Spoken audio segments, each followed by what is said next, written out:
Mheshimiwa mgeni rasmi, siku hii ya Oktoba mosi husherekewa na wazee wote kote duniani na kutambuliwa na Umoja wa Mataifa kwa lengo la kuelimisha na kujenga hamasa kwa jamii katika kuboresha upatikanaji wa huduma na haki zao ili kuwaenzi wazee.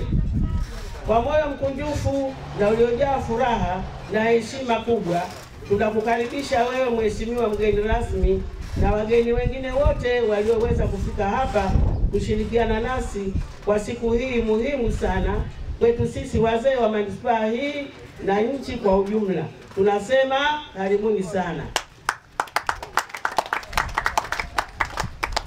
Kwa namna ya kipekee tunatoa shukrani yetu ya dhati kwa utayari wako wa kuitika ombi letu kuwa mgeni rasmi. Hii inatuthibitishia jinsi gani unavyotujali na kuwa karibu nasi. Mheshimiwa mgeni rasmi, kauli mbiu ya maadhimisho ya sherehe ya siku ya wazee duniani hapa Tanzania kwa mwaka huu wa 2019 inasema tuimarishe usawa kuelekea maisha ya uzeeni.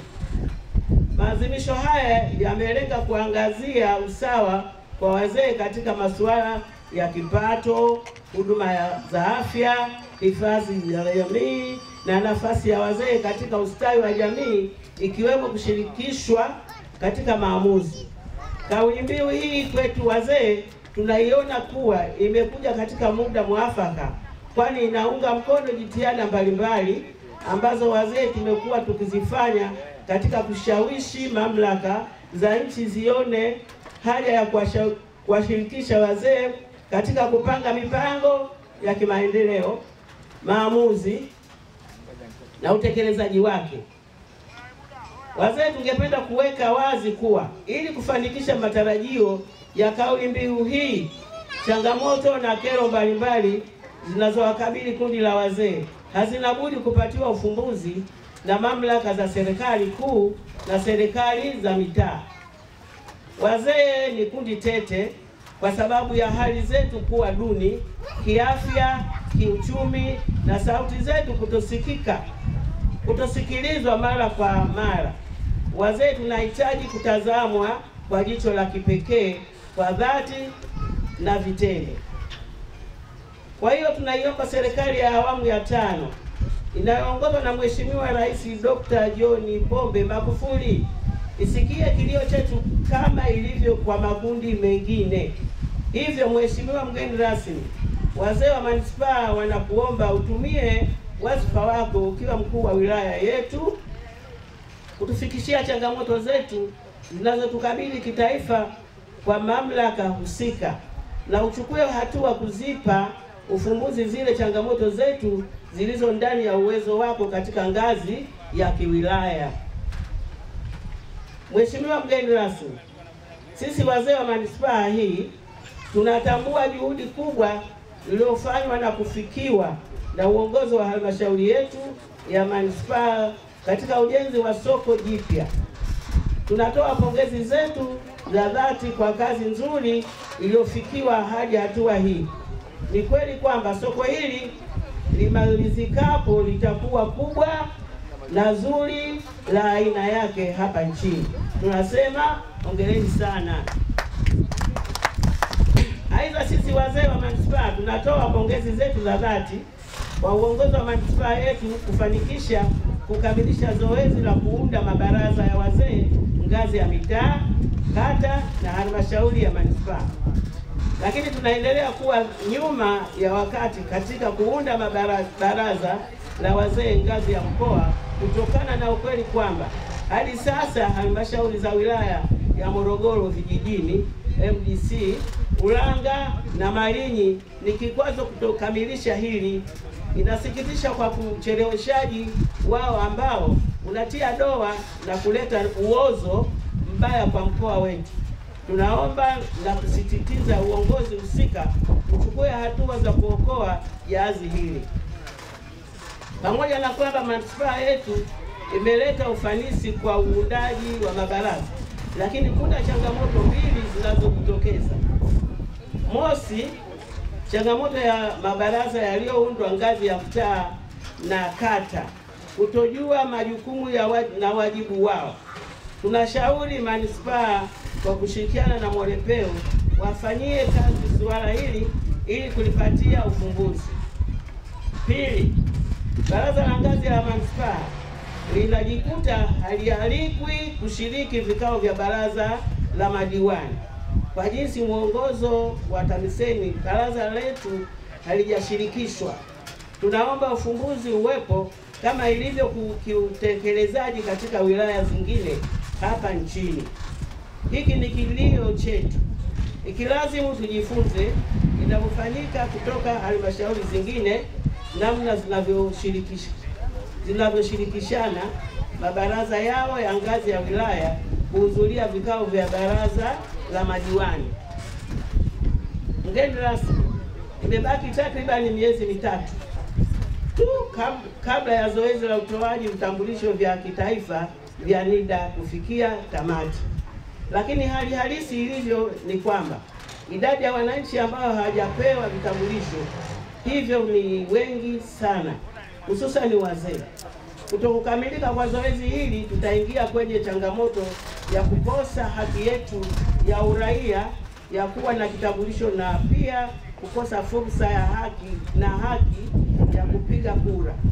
Zaidi sana hata tutakosa haki ya kutosajiliwa laini ya simu zetu. Tatizo liko wapi? Tunaomba mamlaka husika ziingilie kati suala hili la kusuasua kwa utoaji wa vitambulisho vya NIDA ili ipatikane kwa wananchi wote na wakati mwafaka.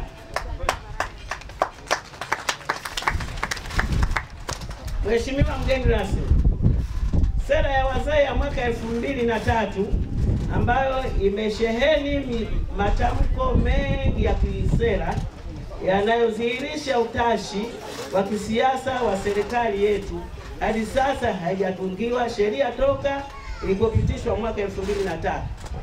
Mheshimiwa mgeni rasmi, tunaiomba serikali ya awamu hii ya 5 iharakishe mchakato wa kutungiwa sheria ili iweze kutekelezeka. Mheshimiwa mgeni rasmi, sisi wazee wa manispaa tunaishukuru sana serikali ya awamu hii kwa kuiongezea bajeti wizara mama ili kuwawezesha kuondokana na kero ya upungufu wa dawa katika vituo vyake vya kutolea tiba. Pamoja na hayo, ingawa serikali imeshatoa msamaha wa matibabu kwa wazee, bado wazee wengi kila wanapokwenda kutibiwa katika hospitali za serikali na umma, mara nyingi madawa hayapatikani kwa magonjwa yao yanayowasumbua zaidi uzeeni. Kwa hiyo wanaishia kuambiwa waende kujinunulia dawa.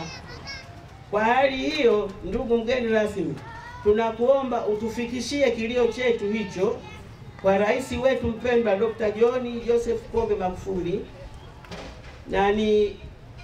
na ni wakati mwafaka kuhimiza suala la kila halmashauri kuwalipia wazee wao kadi za CHF kama suluhisho la uhakika, kuwawezesha kupata huduma rafiki bila malipo kwa tiba yao. Hivyo mgeni rasmi, tunaomba suala hili lipewe msukumo mkubwa kutoka juu ili kila halmashauri itekeleze ipasavyo. Mheshimiwa mgeni rasmi, pamoja na jitihada kubwa zinazofanywa na serikali kuwalinda raia wake, sisi wazee wa Tanzania bado tumeendelea kuuawa kwa ukatili kwa kisingizio cha imani za ushirikina. Ukatili huu ulianzia mikoa ya kando ya Ziwa Victoria na kuenea haraka sehemu nyingi nchini. Tunaiomba serikali izidishe jitihada za kuyatokomeza mauaji haya ya aibu na fedheha kwa taifa na yanayotuumiza sana sisi wazee. Mheshimiwa mgeni rasmi, wazee wanaonufaika na mfuko wa serikali wa pensheni ni wale tu waliokuwa kwenye ajira rasmi, ambao idadi yao ni sawa na asilimia 4 tu ya wazee wote. 96% ya wazee wengine ambao wamelitumikia taifa hili na kuleta maendeleo haya tunayoyaona sasa kupitia sekta isiyo rasmi na ajira binafsi, ikiwemo kilimo, uvuvi, ufugaji, biashara na kadhalika, hawapati pensheni ya aina yoyote. Mheshimiwa mgeni rasmi, tunaomba wazee wote wa Tanzania bara tupatiwe pensheni jamii kama ilivyo kwa wazee wenzetu wa Zanzibar.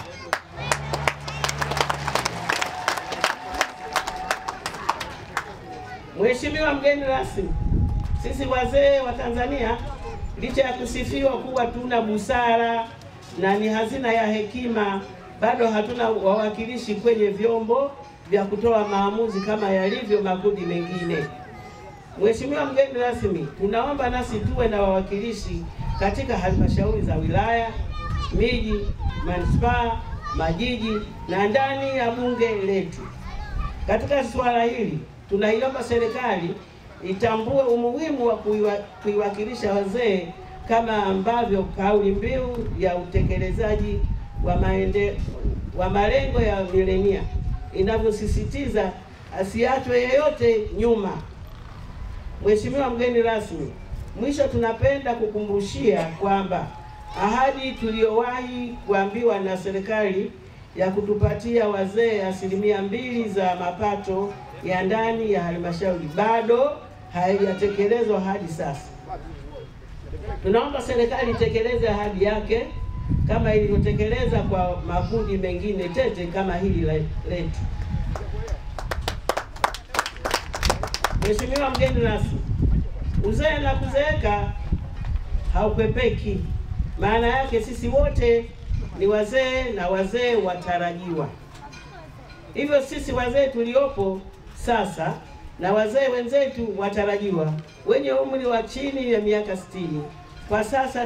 kwa sasa ni vijana, tuna wajibu wa kushirikiana katika kutafuta ufumbuzi wa changamoto zinazowakabili wazee kijamii, kiuchumi, kisaikolojia na kimazingira, ili kuhakikisha kwamba kila mtu atapozeeka aendelee kufurahia maisha yake yenye utu na staha.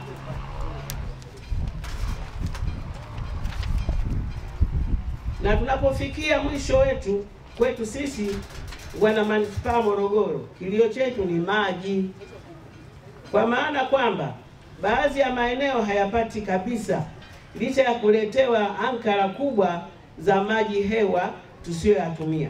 Tena kuzeeka hakwepeki. Nianza kujitambulisha mimi mwenyewe kabla ya yote. Kwa majina naitwa Yahya Hassan Nania, kaimu katibu tawala wa wilaya na mwakilisha mheshimiwa mkuu wa wilaya. Kwanza kabisa salamu zetu sana kutoka kwa mheshimiwa mkuu wa wilaya.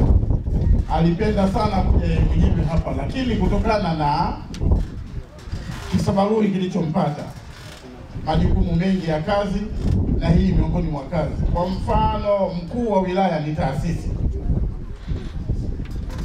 Kazi inayomhusu mkuu wa wilaya anafanya yeye mwenyewe, na pale ambapo amezidiwa kuna wasaidizi wake kama sisi hapa tunapokuja tunamwakilisha, tunafanya kazi ile, alimradi tu jukumu la kazi za mkuu wa wilaya hazilali. Ofisi ya serikali hailali, anailala ni mtu au anayesafiri ni mtu, lakini kazi katika ofisi ile zinaendelea kufanyika. Nitasoma hotuba hii ya mgeni rasmi mheshimiwa mkuu wa wilaya Regina Chonjo kama ifuatavyo. Naanza. Hotuba mgeni rasmi katika siku ya wazee duniani tarehe 1 Oktoba 2019, halmashauri ya manispaa ya Morogoro. Mheshimiwa mstahiki meya wa manispaa ya Morogoro, mkurugenzi wa manispaa ya Morogoro ambaye yuko mwakilishi wake daktari mkuu wa manispaa, mganga mkuu wa manispaa, afisa maendeleo ya jamii ya manispaa,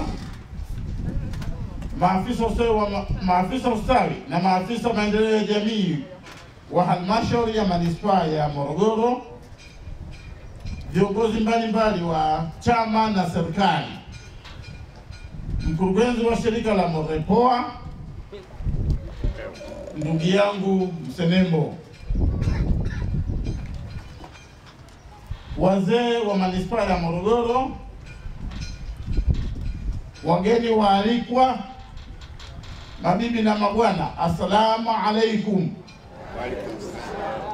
Tumsifu Yesu Kristo. Kristo tumaini letu. Kondoo wa Bwana ameshinda. Kuna wengine wamekwama, waliko vizuri. Serikali haina dini. Mtashangaa huyu bwana anaitwa Yahya lakini hizi salamu anazifahamu. Ndio serikali haina dini.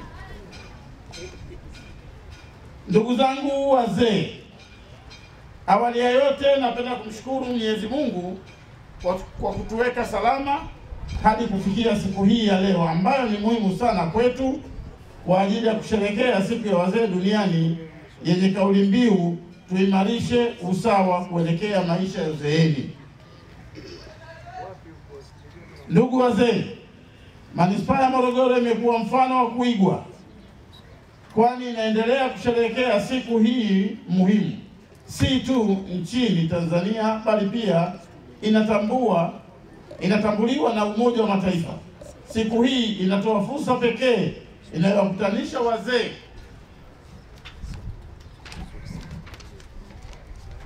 inayowakutanisha wazee wengi na kukaa kwa pamoja wakisherehekea siku yao, kufurahia na kuburudika. Ndugu wazee, kwa kufanya maadhimisho haya, halmashauri ya manispaa ya Morogoro inatambua umuhimu wa kundi hili muhimu katika kujenga hamasa na kuwakutanisha wazee pamoja kupitia maadhimisho haya. Tumeona hapa tumekutanika pamoja, tumesherehekea, tumeburudika, tumeserenuka. Wazee walionyesha umahiri wao jinsi ya kulisakata rumba, jinsi ya kusakata ile nini twist. Mpaka MC msema chochote naye alichemka kidogo, pamoja na yeye kuwa ni kijana lakini wazee wamempiga bao. Wazee oye! Ndugu wazee ni kundi muhimu sana katika maendeleo ya taifa. Kwa kutambua hilo, halmashauri ya manispaa ya Morogoro imeunda mabaraza ya wazee kuanzia ngazi za mitaa kwa mitaa yote 295, mabaraza ya kata kwa kata zote 29 na pia baraza la wilaya. Kupitia mabaraza haya, wazee kukutana, kujadili changamoto zinazowakabili na kuzipeleka katika vyombo vya maamuzi.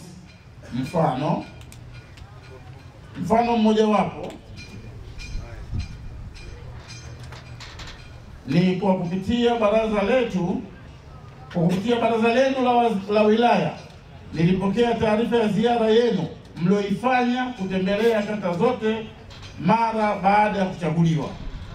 Taarifa yenu iliweza kuibua changamoto nyingi kwa wazee na mimi nilishazitolea maelekezo kwa mkurugenzi wa manispaa ili ziweze kutatuliwa. Pongezi sana kwa baraza la wazee.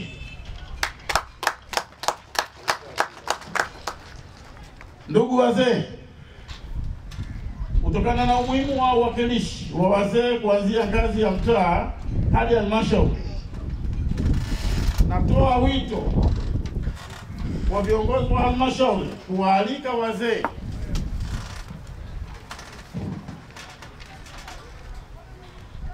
wazee wawili kutoka katika baraza la wazee kata kuhudhuria katika vikao vya BMK na kualika wawakilishi wawili kutoka baraza la wilaya kuhudhuria katika baraza la madiwani kama ilivyoelekezwa na serikali. Hapa sio swala la ombi, serikali tayari imeshaelekeza. Kwa hiyo kaimu mkurugenzi yupo, amelichukua hili, anachotakiwa yeye ni kutekeleza maelekezo ya serikali. Kwa vile serikali, sisi watumishi wa umma tunafanya kazi kwa kuzingatia sheria, kanuni, taratibu na miongozo ya serikali, mojawapo kama hili. Wazee oye! Ndugu wazee, serikali ya awamu ya 5 inaongozwa na Mheshimiwa Dr. John Pombe Magufuli ipo bega kwa bega katika kusimamia masuala ya wazee kwa kuboresha huduma za afya kwa kujenga vituo vya afya, uwepo kwa wataalamu na uwepo wa dawa kwa ngazi mbalimbali katika vituo vya kutolea huduma za afya kulingana na hadhi ya kituo. Mheshimiwa Daktari Mkuu hapa alitolea maelezo na ufafanuzi kuhusu madawa. Kwa hiyo inawezekana hili lipo na bado matatizo yapo. Kuna dawati la malalamiko pale hospitali, kuna boksi la maoni au malalamiko, na ukiona vipi njoo halmashauri, wasilisha malalamiko yako. Nimekwenda kituo cha afya Sabasaba, nimekosa dawa tarehe fulani saa fulani. Yale malalamiko yanafanywa kazi, yanapelekewa mganga mkuu wa manispaa asimamie hilo na achukue hatua pale ambapo kuna uzembe. Wakati mwingine ni uzembe wa mtu, dawa zipo, lakini kwa kuona wewe mzee sura yako imekujana, macho yako mekundu, anatokea kukuchukia, kumbe na yeye hajui anakuelekea huko. Ndio maana tunasema uzee au kwepeki. Wewe leo kijana, wewe bila ya mzee, uhuru ndio upata wapi wewe? Wazee ndio wamefanya nchi stawi ionekane kama hivi inavyoonekana, na wewe unatembea kifua mbele. Leo umesoma na serikali yetu ya 500 imetoa hata vikwazo vidogo vya ada, michango ya elimu. Sasa leo hii mtoto anasoma bure kuanzia chekechea mpaka kidato cha 4. Nani kama Magufuli?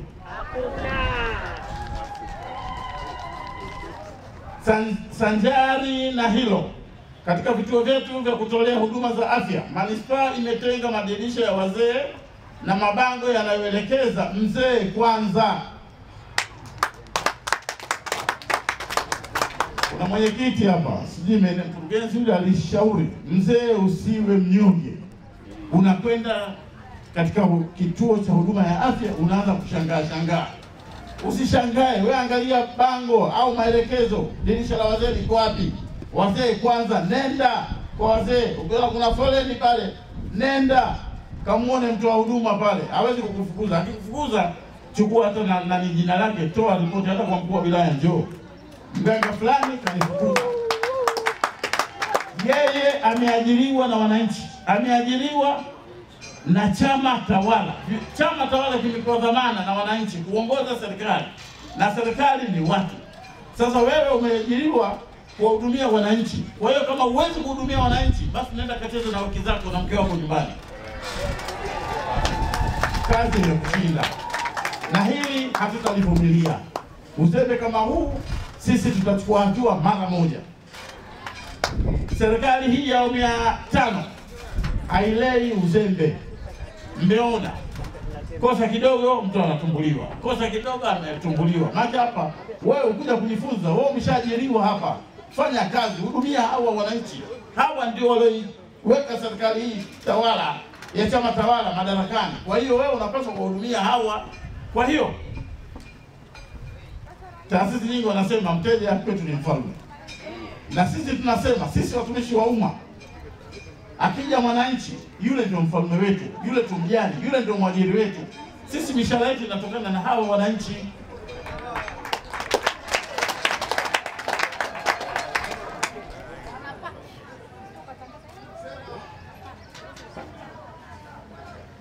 Natoa wito kwa taasisi mbalimbali kama vile mabenki, Moruwasa, TANESCO na kadhalika kuiga mfano huu, angalau kuwekwa bango la mzee kwanza, ili mzee asikae kwenye foleni kwa muda mrefu kabla ya kupewa huduma.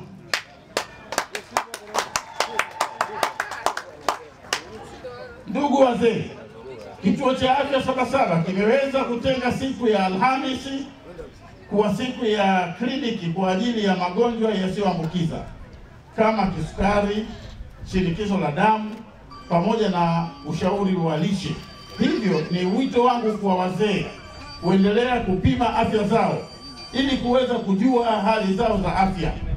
Na shauri vituo vingine vya afya kutenga siku maalum ya kliniki kama wafanyavyo ndugu zetu wa kituo cha afya Sabasaba.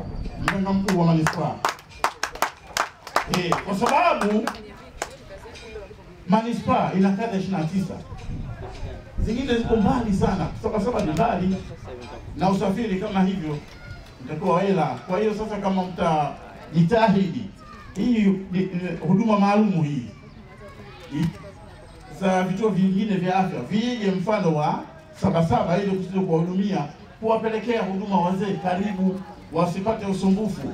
Wamesumbuka sana hawa wazee, kutuletea uhuru, kujenga maendeleo. Tena siku hizi hamna kujitolea. Zamani wale wazee walikuwa wanajitolea kuchimba barabara, kujenga mabarabara, kujenga shule na kadhalika. Sasa leo hii wamekongoroka, kwa hiyo tuwasogezee huduma wasipate adha. Leo hii sisi ni mwenye mtarajiwa, nadhani mwakani nakuja kwenu. Daktari naye sasa hivi anaonekana shababu, vijana mzima kabisa wa afya. Lakini akishafika miaka 55 tayari kishaanza kongoroka.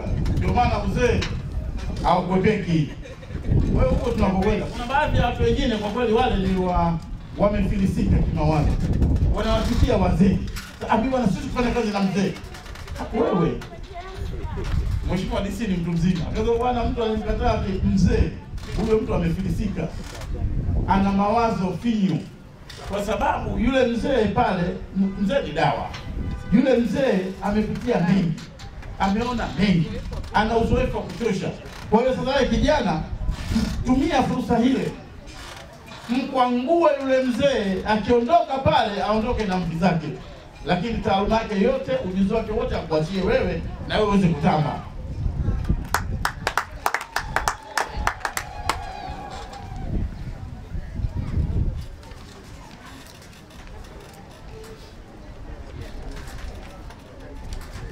Na wananchi wote, mwezi Novemba 2019 tunakwenda kwenye uchaguzi wa serikali za mitaa. Tumeelewana hapa? Narudia, mwezi Novemba, kwa maana ya mwezi ujao 2019 tunakwenda kwenye uchaguzi wa serikali za mitaa. Tutumie demokrasia yetu kwa kugombea nafasi hizo na kujiandikisha kupiga kura na kupiga kura. Hivi leo kuna baadhi ya wananchi wanalalamika mwenyekiti wake wa serikali za mtaa na wajumbe wake wanataka rushwa, wanatunyanyasa. Uendi pale kuomba kutaka huduma mpaka utoe hela. Sasa nafasi ndio hii ya kuwachuja wale wote viongozi wazembe. Wewe ukiacha kwenda kupiga kura, nani akuchagulia? Au sije ukalalamika. Wale wazembe wote tunawajua, wale viongozi ambao sio wamejitoa kuwahudumia wananchi tunawajua. Kwa hiyo sasa fursa ndio hii, usaidi wao ndio huu mwezi Novemba. Kwa hiyo hata wewe mwananchi una haki ya kwenda kugombea nafasi, mradi tu umejipima, una uwezo, nenda kagombee, wahudumie wananchi wako, lakini sio kulalamika na kushangaa. Sio wengine lazima kashangae feri, kontena na meli na makontena yake zaidi ya 100 linaelea baharini, lakini dondosha shilingi tumbwi mpaka chini. Sasa kule ndio pala pa kushangaa. Kwa hiyo sio wakati wa kushangaa, ni wakati wa hapa kazi tu, tufanye kazi. Na ukiona uzembe unatokea kama huo, toa taarifa. Kuna TAKUKURU, kuna polisi, ofisi ya mkuu wa wilaya, kuna mkurugenzi mwenyewe. Peleka malalamiko yako hapo. Kuna malalamiko kidogo niliyapokea katika ofisi yangu ya mkuu wa wilaya. Kata ya Lukobe nadhani kuna baraza la ardhi la kata linawanyanyasa sana wananchi, lakini mkuu wa wilaya alilikemea hilo mpaka siku moja akamwita pale ofisini kwake, anajibu ndivyo sivyo, kawekwa ndani masaa 48. Lakini sasa wito huu kwenu wale viongozi wote, kwa mfano asasi kama hizo kisheria, wana muda wao wa kuhudumia. Sio mtu amekaa pale kama ndio ofisi ya baba yake au amerithi miaka nenda miaka rudi. Hapana, ndio maana watu wanaota mapembe. Wana muda wao miaka mitatu, ukisha uchaguzi mwingine unaendelea. Kwa hiyo kuna viongozi wenu wa kata, kuna viongozi wenu wa mitaa, washauri wale wote wa mabaraza ya ardhi ya kata, uongozi wao umeshavuka miaka mitatu, leteni mapendekezo yenu kwa mkuu wa wilaya. Sisi tutawasiliana na mwenyekiti wa baraza la ardhi la wilaya liweze kurekebisha hilo. Na wewe mwananchi, ukienda katika taasisi kama hizo, unaona haki ukutendewa, usichelewe. Wewe dai hukumu yako kwa mwenyekiti wa baraza la kata, ili kusudi upate fursa ya kukata rufaa kwa mwenyekiti wa baraza la ardhi la wilaya. Lakini hapa kuna mbinu zinazotumika. Hukumu ikishatoka, wewe mwananchi hupewi nakala yako ya hukumu, unacheleweshwa maksudi, kusudi ule muda wa rufaa upite, ndio anakupa hukumu yako. Sasa ikitokea kama hivi, wewe usisite kuja kwa mkuu wa wilaya. Sisi mkuu wa wilaya tuna mamlaka, ndio rais wa wilaya anamwita yule mwenyekiti wa baraza la kata, bwana, tueleze kwa nini unamcheleweshea kumpa haki yake huyu. Hukumu ni haki yake, ili kusudi akate rufaa pale ambapo hakuridhika. Na ukiona hivyo inazidi kwenda, sisi tutakuelekeza, tutamwandikia barua mwenyekiti wa baraza la ardhi la wilaya, bwana, chukua rufaa yake hiyo, mwenyekiti wake anachelewesha maksudi kusudi akose kutetea haki yake. Wazee oye! Uzee na kuzeeka bana, wewe unajiona bado mdogo, lakini uzee na kuzeeka ukupeki, unakwenda huko. Mzee mtarajiwa. Bwana. Novemba 2019 narejea tena kwa msisitizo. Tunakwenda kwenye uchaguzi wa serikali za mitaa. Tutumie demokrasia yetu kwa kugombea nafasi hizo na kujiandikisha kupiga kura na kupiga kura. Maana ukijiandikisha kupiga kura, kama watu kupiga kura haina maana. Kwa ukishajiandikisha, nenda kapige kura, kusudi kiongozi atakayechaguliwa wewe uhusike. Usije kwa mlaumu eti Mkude kamchagua ndugu yake kwa sababu anakula rushwa. Hapana, huo sio wakati. Mwisho, ninawashukuru mkurugenzi, Murepeo, mabaraza ya wazee na wadau mbalimbali ambao mmefanikisha siku hii muhimu kwa wazee. Tuimarishe usawa kuelekea maisha ya uzeeni. Asanteni kwa kunisikiliza. Wazee oye!